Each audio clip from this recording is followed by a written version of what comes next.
I'm Jo Munday and welcome to Videos That Get Clients, a podcast for entrepreneurs, business owners and coaches, and anyone really who wants to use video to really connect with their clients in an authentic way and create a strong relationship with them from the start and ultimately to generate more sales. I started my career as a radio journalist for LBC Radio and then moved to ITV Factuals where I was a TV journalist before moving into online video production about 10 years ago when it was really just starting to take off. In the last few years I've been working particularly with small business owners, entrepreneurs, coaches who really want to get that one-to-one personal feeling across on their website in the online digital space, so they can really connect with their audience at a deeper level. So when you're wanting to get your message across in a really impactful way and to sell your story, as I talked about in the first audio, developing that connection, being yourself, really letting yourself shine is the most important factor. Developing that feeling, that good feeling within the audience, that's the thing that builds trust, that builds loyalty, and also scientifically proven that actually that is the one ingredient that drives sales. It drives behaviour, it drives people to act. So it's absolutely vital that you're building that nice warm feeling in the video that you're making, above and beyond a really polished message with packed full of information, because that's not going to be remembered in the same way as that kind of intangible feeling that you can't quite put your finger on, but it's something that has touched you in a way that a piece of information just can't do.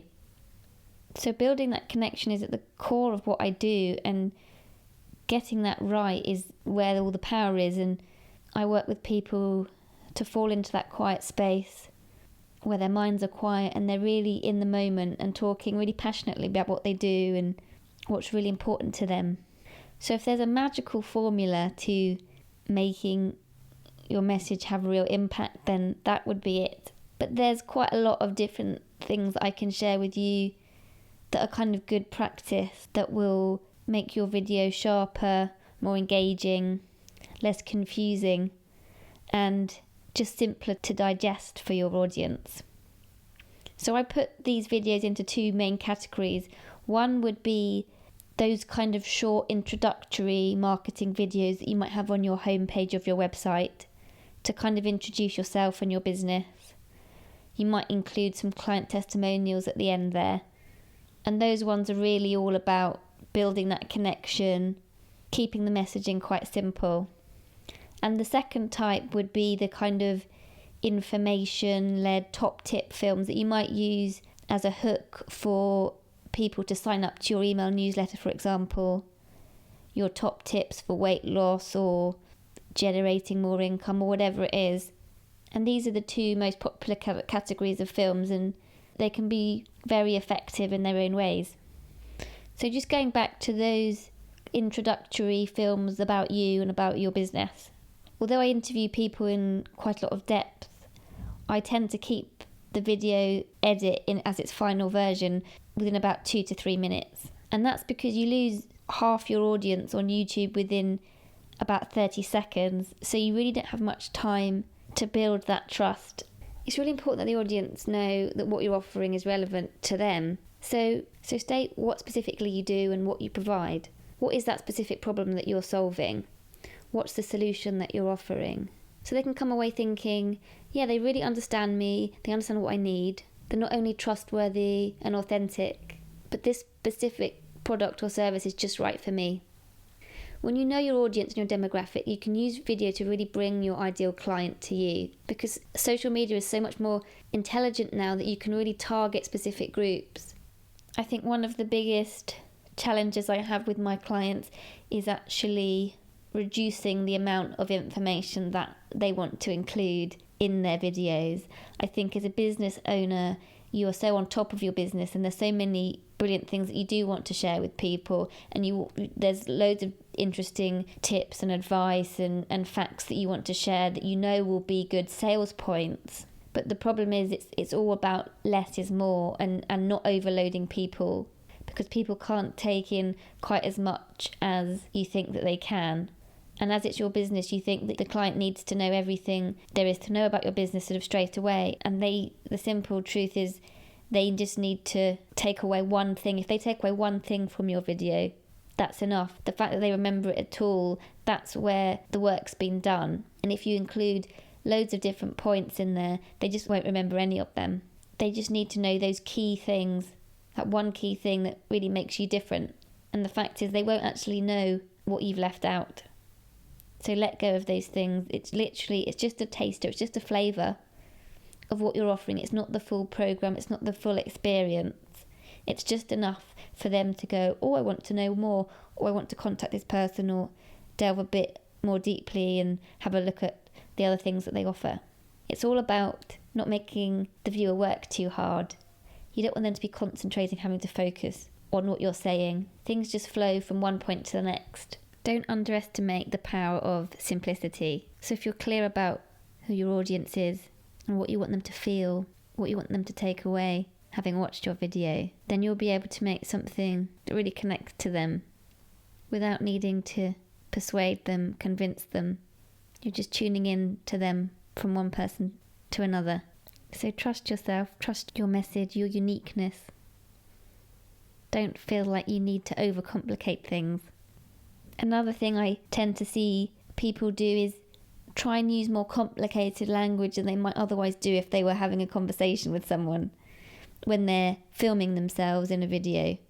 And I think that's an error and that shows if you've perhaps written a load of notes and learnt them and then are delivering them, and you're basically remembering the things that you've written down, and so you're delivering words that are more the written word rather than the spoken word. So it's really important to build that trust and keep it engaging and authentic, to use conversational language and language that you would use when you were talking. So that includes more slang words, simpler words.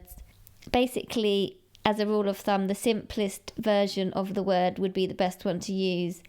So, for example, buy rather than purchase.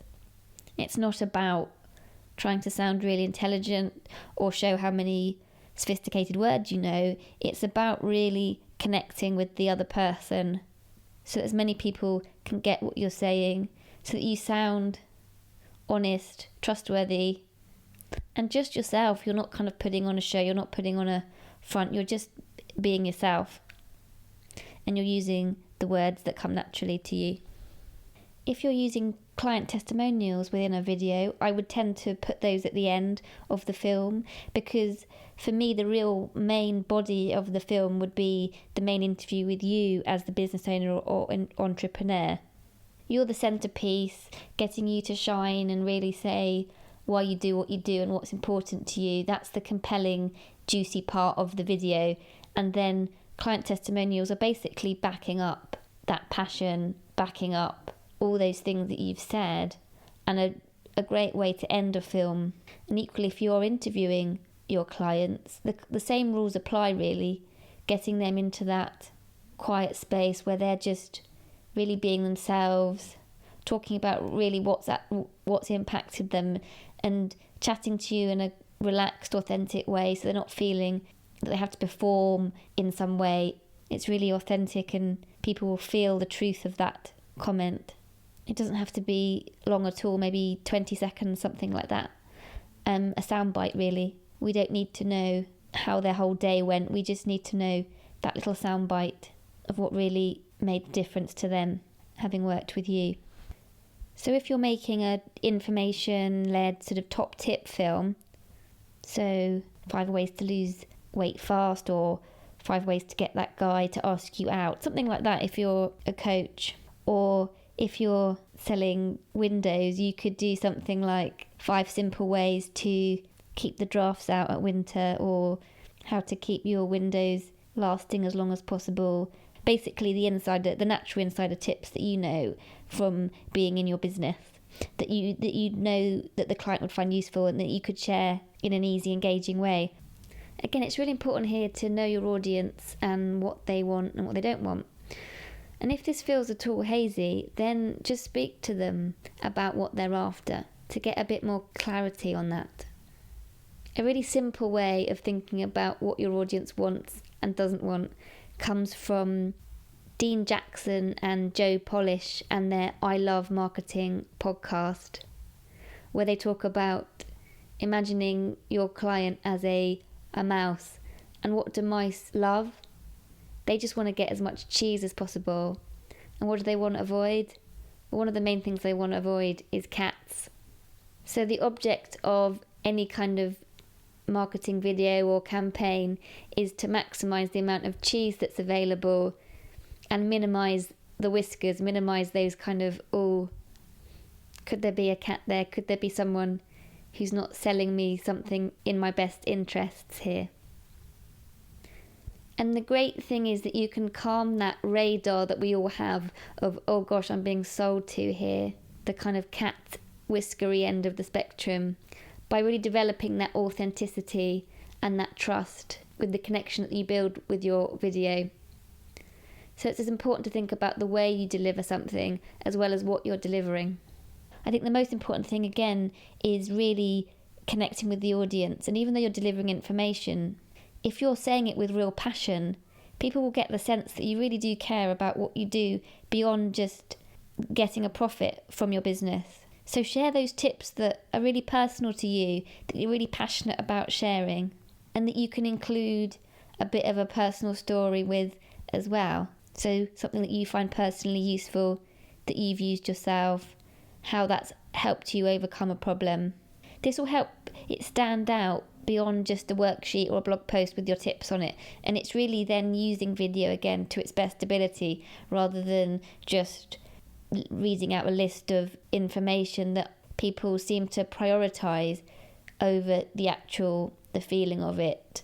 They seem to prioritise getting the information just perfect rather than getting that passion and authenticity across. So make it personal.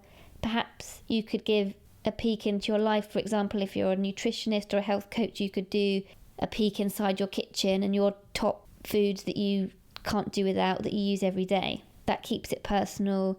That keeps it developing that connection between you and your potential client, so that they have a bit of a flavour of you as well as your business and can decide there and then whether they want to work with you, whether they want to trust you.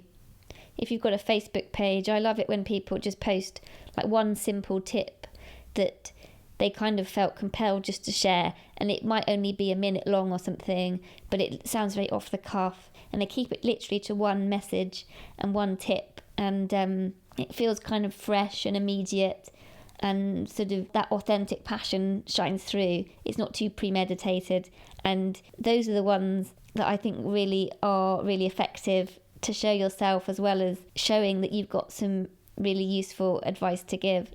Those videos are great if you've already got a database of clients that you can email, or an audience you've got to share on Facebook.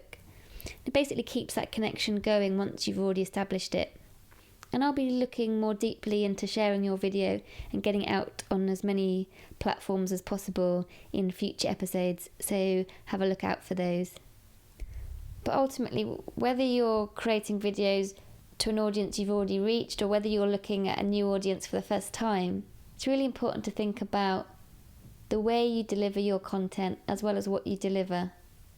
So building that connection, building that authenticity, building that trust from the start, and creating content that is really relevant for your audience, knowing what would be irresistible for them, and keeping those messages nice and clear and simple. So if you have any questions at all, or want to find out a bit more, then please just get in touch. My Facebook page is Jo Munday Video Production. My email address is jo@jo-munday.com. That's jo-munday.com. And my website is www.jo-munday.com. Thanks very much for listening, and I hope to be in contact with you soon. Bye for now.